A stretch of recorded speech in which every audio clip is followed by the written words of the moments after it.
Coming up on City Spotlight, it's the best of the first half of Season 11, Part 2 of City Spotlight, as we take a look back at festivals covered here in the first half of Season 11 of City Spotlight. First, we take a look back at our feature on the 36th KZ Popcorn Festival in KZ. Then we're off to Christian County and Taylorville for the 39th Taylorville Chillifest.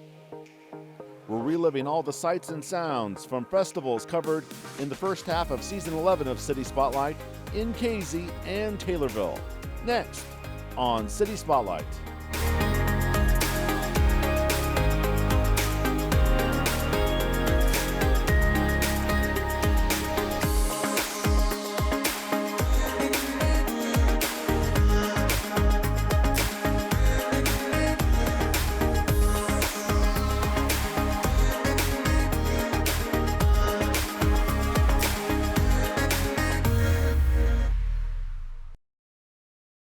It's almost impossible to imagine life without internet today. It keeps us connected to work, school, and loved ones, no matter where they are. Fidium Fiber Internet now serves over 1 million locations, providing reliable, consistent service that keeps these connections strong. From vibrant cities to quiet rural areas, fiber broadband is a key driver of economic growth. Fidium is dedicated to supporting communities and enhancing lives through this essential technology. Learn more at fidiumfiber.com.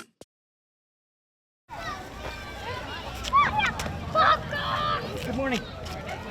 Hey, look, Ivy, you were right. Popcorn. My name is Shane Todd. I'm one of the 5-6 board members on the KZ Popcorn Festival committee.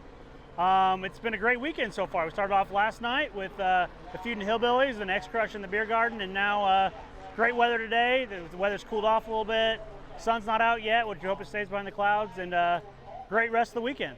Shane, tell me about what this festival means. It's in its 36th edition. What does this festival mean to KZ? Yep, 36th year. This festival is something I remember growing up. It's something you look forward to at the end of summer. You know, the school goes back, but you know you got the Popcorn Festival to look forward to every year. Our goal when we kind of took over the festival was to make this a family reunion, a class reunion type event where everybody comes back this weekend to get together with your family, friends, people you haven't seen in forever, and just have fun down at our beautiful 40-acre park here in KZ, Illinois. Before I approached and found you here in the middle, in the heart of the festival, yep.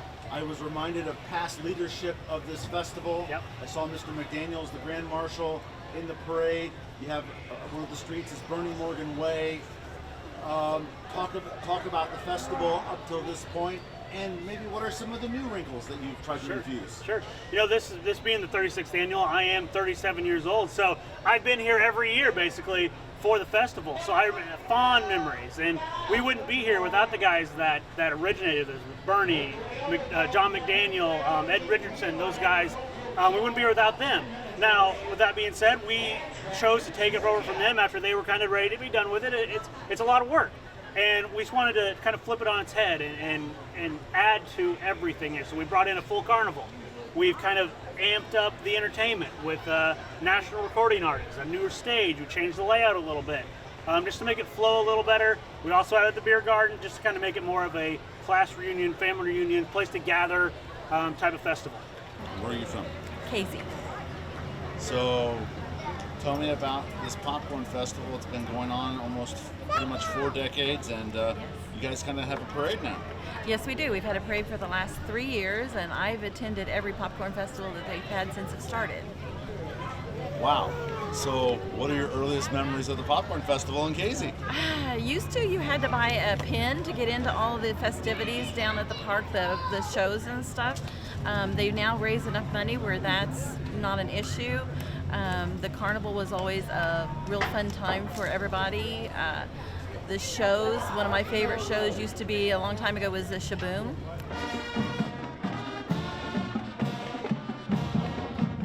Everybody loves a parade, right? KZ, as far as I can remember, we've always had great parades. We have the 4th of July parade, we have the homecoming parade. We thought, why not bring back the Popcorn Fest? I think they tried it a long time ago before I can really remember it. So I said, why not bring it back? And we had over 100 entries in this year's parade. It was great. Downtown was packed. That's another thing is we want to, bring commerce to KZ. We have our big things. This helps with that. Just bring Casey to people's forefront. My name is John McDaniel, and I'm one of the founders of the Casey Popcorn Festival. John, tell us why you are here at this 36th edition of the festival. Why are you here this year? I am so humbled that they offered to me and said, would you be the ground marshal in the parade? And I said, yes, I will.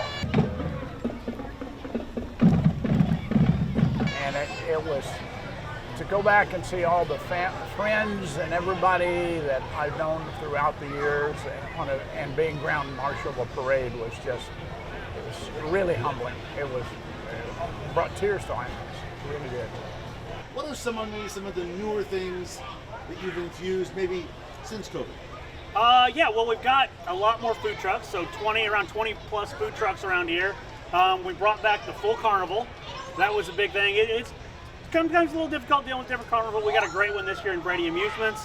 And then we've also kind of, like I said, upped our entertainment game. So we've got Easton Corbin coming Sunday night. He's a national recording artist. Platinum Rock Legends tonight. They're going to put on a 3-hour show where they impersonate 20 plus different people. A 3-hour show that's going to rock the stage. And then we also added the beer garden. We wanted a way to kind of help the festival profit a little bit. This thing doesn't go on without money, so we got to help kind of profit off that a little bit, and also just make it a gathering place for people to be with their friends and family. Our park, we have an amazing 40-acre park with our horse arena. They had the Saddle Club. They have built that up and renovated that area, and they've done an amazing job over there. So we added them.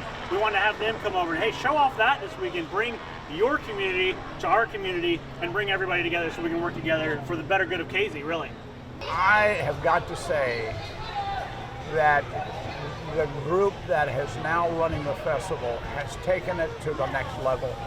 They're doing things that we had never even thought of when we started the festival 36 years ago. What pride does it bring you that you're helping with this next iteration of this festival? It's a lot of work, so it's a little stressful through the week, being away from family and friends and work and all that kind of stuff, but I wouldn't change it because I'm doing this I have 3 daughters under 8. It's for them. I had that experience when I was little, and I want them to grow up with this experience of the Casey Popcorn Festival, having that memory. That's a core memory every year that they can experience that, hey, I'm going to look forward to Labor Day weekend for that Popcorn Festival. Do you have a past memory, since you're as old as the festival, do you have a past memory when you were a youth of the festival that just lives with you till now? Yeah, there's a lot of memories. Just always getting the free popcorn, sitting down here, listening to Shaboom was the big hit back when I was little. That one, buddy. Good job. Woo! To see all the Casey Popcorn Festival from then to now, how do you feel the ... there? Today's younger generation has just taken a good idea and a good festival and just totally expanded it into, probably some of our founders had no idea, no dreams that it could get to this magnitude, and they've done a super job, and it's still a good family event, and it originally started with the WKZI Prairie Balloon Festival back in 1982, and Bernie Morgan approached me and he says, we need to do more, and I said, what do you want to do, Bernie? And he says, popcorn. At that time, the Kokenauer family was growing popcorn out west of town. He got with Rube Howe and Rube, and Bernie and I started it 36 years ago, and it's just grown into an unbelievable event. What's it like to attend the hometown festival with family and friends? It's just a really great feeling, and to see all these people come into Casey, just really warms my heart to see everybody come out and enjoy themselves, and it's a good time to go and eat lots of food and get your favorite songs sung to you and stuff like that. It's just been a really great time. A festival centered around popcorn. It's worked for all these years, right? Yeah, absolutely. Everybody loves popcorn. You can walk around outside here with a bag of popcorn. It helps that it's free. So then we thought, popcorn, butter, We wanted to renovate the flea market, if you want to say, make it more of an artisan type market, handmade crafts, that type of stuff. So we thought, why not Butterfield Market? Just came out of the blue, I don't know. So there's 40 plus vendors over there in the Butterfield Market, something for everybody over there, chainsaw carving, everything over there. Did you ever imagine still be around and still be a viable thing in this community? No, I think it was just an idea that started, and we had we knew popcorn would be a good entity, but just had no idea that how it would grow this much. The KZ Popcorn Festival is what to KZ? It's tradition. I think KZ Popcorn Festival is tradition to KZ. Especially now that we've seen people come back for the beer garden every night. It's coming back and it's reminding them of your youth. You know, everybody loves to think about when they were young, riding their bikes or coming down and getting that bag of popcorn. It's tradition, it's history, and it's going to be a part of the future for many years to come. When a community has a signature event where this happens and it's multiple days and it brings all kinds of people out to the community, whether local or not, what does this popcorn festival mean to KZ now in its 36th edition? Oh, it really brings a lot of people to town, and so it helps all the businesses around. And you know, without these special events, some of these businesses wouldn't be able to keep going on. I guess I got to ask you, it is a popcorn festival. What's your favorite kind of popcorn? Me, I'm just a regular kind of girl. I just like buttered popcorn. How do you like your popcorn? Just a lot of salt and a lot of butter. This is the 39th Chillifest in Taylorville. What does it mean for this community to have this for nearly 4 decades? I think that it means the community really embraces this. I think it means that the community, the thing about Chillifest is fun because like we do put it on. It is a lot of blood, sweat, and tears and chili, and you just keep going, but everybody looks forward to it. People come home for Chillifest.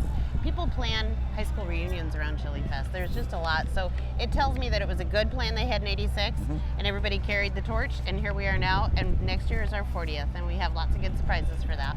Yes. Maybe I should have come for that one. Maybe You'll I should be come back for that one I invite too. you back. But so Chillifest, it centers around chili, and Yes. I see all the signs all over the place. People they haven't Yes. heard of Chillifest, the chili capital of Illinois. Yes. What does that mean to Taylorville?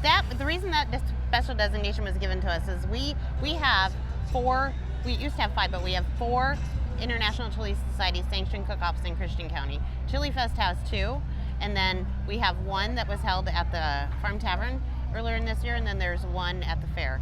So it's unique for a county to have 4 International Chili Society sanctioned cook-offs right here in this county. So for us, we embrace that. We love the chili. We support the International Chili Society wholeheartedly. It is a very strict process. What are we making here? We're making some green chili. What goes into a good green chili, sir? Good green peppers, a little pork, and a lot of white chili powder. How long have you been coming to Chillifest? Probably about 15 years. What do you enjoy most about this? Maybe other than the chili? It's beautiful weather. It's always nice this time of year. What is it about being here on this row of other chili makers from so many different places? Well, we just like beat each other. So, just camaraderie, everybody. What kind of chili are we making today? Right now we're doing veggie. Veggie. What goes into a good veggie chili? Ask me later and I'll tell you if I did it right. Well, I don't exactly have taste division in my camera, but what do you look for, and how long have you been trying to make veggie chili? Veggie chili for probably 4 years now. Just lots of different vegetables and seasonings. I don't know. We'll see. I think it's good. And is veggie chili what you're making, or is it also one of your favorite chilies? What I'm making. Yeah. Yeah, not a favorite, but I like it. I mean, it's doable. And have you been to Chillifest before? Yes, this is what? Fourth year? Fourth or fifth. What has brought you back for a 4th time? I like the environment and all the vendors, and there's lots of people, so it's a good time. Music. Ran into a gentleman down there that I interviewed pre-COVID, and there's a strong camaraderie amongst the chili makers that come here. It's not just about the making of the chili, but look at all these people with like and love for making chili. What is it about being on this road that you're enjoying? It's the chili family. Yeah. Seeing our chili family that we don't get to see all the time. You just look forward to seeing them, and it's a lot of fun. I'm loving your shirt. Nice and play on words. The spice is right. That's Is that your creation, or did you just get that shirt from somewhere? Nope, it's my chili name. That's your chili name. Yep. Okay. And so, what constitutes the right amount of spice in a chili? You just got to taste what you like. I mean, you got to think about what you like and what tastes good, and then you also got to try to anticipate what the area likes as far as chili, spiciness and all that. So you don't always make it for yourself. Yeah. You try to make it for the other people. Yeah. What kind of chili are you making, sir? Right now I'm working on chili verde. Verde. Yes. A Southwest delicacy. Bringing it to the Midwest. Very nice. What goes into a good verde? Because I've had a few chili makers tell me. So what do you think your key is to making a good verde? You just always got to start with good spices, and they use a good cut of pork, and a few extra other things. Like I said, spices are the key. You got to know when to put them in, when to stop, and just take a step back. Timing is everything. That is correct. And for you, how much of the year is, once Chillifest is done, how much of the year is planning for the next one? I would say immediately thereafter we start planning for the next one, but then you have to roll in 2024. You have to finalize your numbers. You have to put everything back where it goes. You have to take an inventory. You have to start thinking what you need and what you're going to do. So we start right out the gate. We put it away possibly a month off, and then we roll. I cook my chili the way I golf. I go for the green. So the center is around chili, and this is our third time coming here for City Spotlight, covering Chillifest. And obviously, one thing that I learned and saw and experienced was the vast personalities and cooking skills of the chili makers that come here from great distances. Yes, they do. Talk about them. They are quite something. They're not just great chili makers. No. They seem to be great people. They are great people, and I know that they travel all across the country all year long, and they go to these different events that are sanctioned cook-offs to eventually win to be able to go to Worlds. Worlds was just held at Myrtle Beach a couple weekends ago. Beautiful. Yeah, gorgeous, and that's what they do. They're a family. They're tight. They support each other, so if you need cooks, they will travel far just to come help you make cook. And I think they're an interesting group of people, but the thing that I know is they can really cook chili. What does it mean to have those same chili makers come back year after year? I think we're thankful, and we're very thankful that they choose our event to come back to. And I think, as we grow, we tend to make things better for them, to entice them to want to come back, make Taylorville memorable. Why would they come to Taylorville? Well, I got this cool bag. There's little things that you do for them. Yes. But I think for that, I think the chili cooks in itself is a real ideal part of this, and that's what started it. We have many other facets, like we have our chili tent right behind us. Yes. We sell our own chamber chili. It's Great. our own special recipe. It is not a sanctioned cook-off. It is for sale, but I think that I eat my way through Chillifest. Make sure I stop at everything. Probably do. It's good fuel, and you burn it off, and then Yes. you need some more. Yes. Every community has some kind of one big event. Yes. Some communities are lucky enough to have I know. two, and I've been saying that for the past year because I've discovered some communities are really good at having more than one great event. This is Taylorville's. This is a big deal. This is the big event in Taylorville. This is a big deal. And I think that, you have the county fairs, you have all the things. Yes. This is our big one, and we lead up right before we go into winter. We all get to be outside and enjoy the fresh air and the weather and chilly, and then it gets cold. And then we have to go inside. Yes, it does get a little. Yes. I was going to say chilly, but It gets chilly. It does get chilly.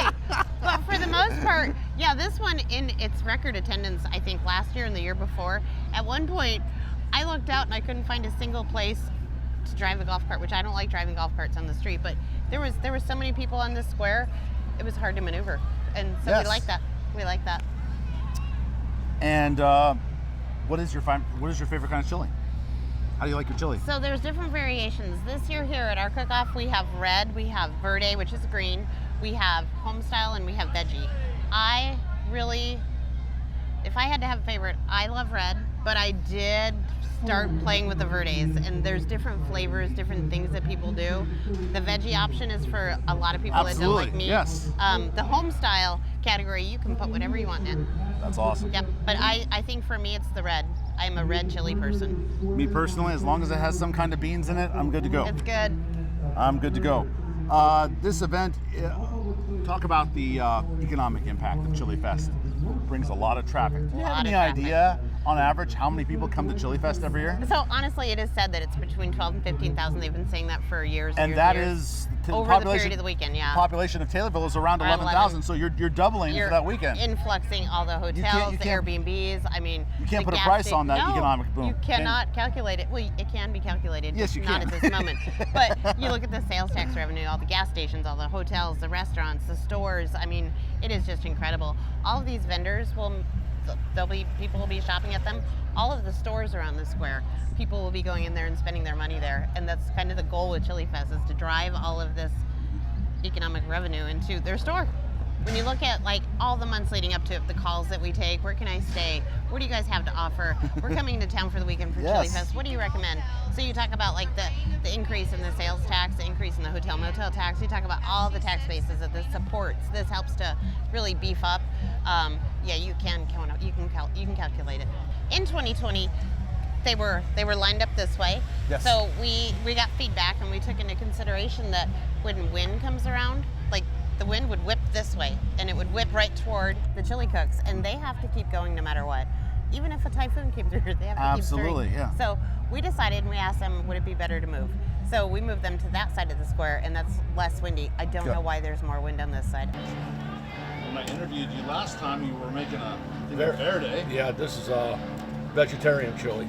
Vegetarian chili. Yep, and I'm using sauteed mushrooms instead of meat. Mushrooms, from what I've learned, are a nice additive into many foods. So, what does mushrooms do for chili? It's my substitute for the meat protein, and it's got a good flavor. They're tender, sauteed in vegan butter. Remind our audience who you are, sir. We've had you on this program, and you're Ken Beleda from Streamwood, Illinois. And again, why do you keep coming back to Chillifest? I love it down here, man. It's great. They treat us good. We have a good time. And I see your guys' location is a little bit different. I understand there was a little bit of a comment there from Linda from the Chamber of Commerce here in Taylorville that the wind impacted you guys on one side, so they moved it to this side. Yeah, we were on this side last year, and it worked out really good for us. I'm not going to have you go into grave detail and not to overshadow other things that are going on. Give us some of the other highlights. There's a lot of other activities, vendors that go on during the 2 days of Chillifest, other than the chili. Other than the chili. So we have a record number of vendors this year.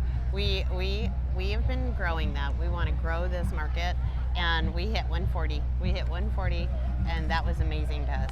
So we have 140 vendors, local and from far away, here to show their goods, get some sales, do whatever they need to do. Then we have a couple of new shops around town. This is what's unique for us. So we had Legendary Small Town Trading Co. that opened up. Okay. That's a restaurant. We have Nesty's Burger Joint. That's a restaurant. We have Florinda's. That's a restaurant. And then over here at the Dandelion, we have Dolly's Deli. That's some food options.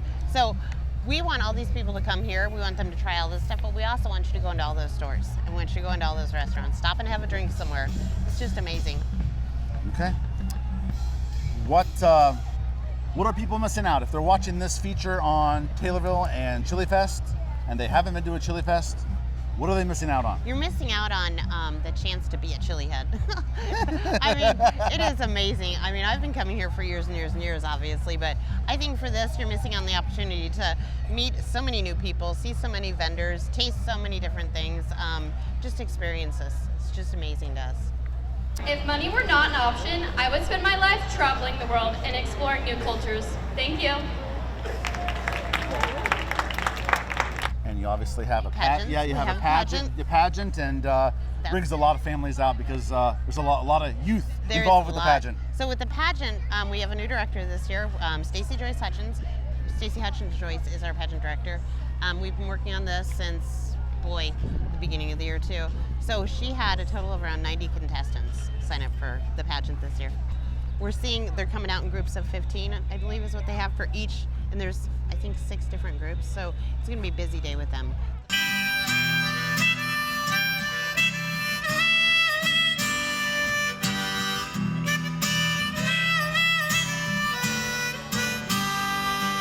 Other than the chili, yes. What is one of your favorite things of Chillifest? What you brought together was true. Like, we have all these different groups that come here. We have the pageants, which is a whole sector of people that all come to downtown. Like, each person probably brings 4 persons with them.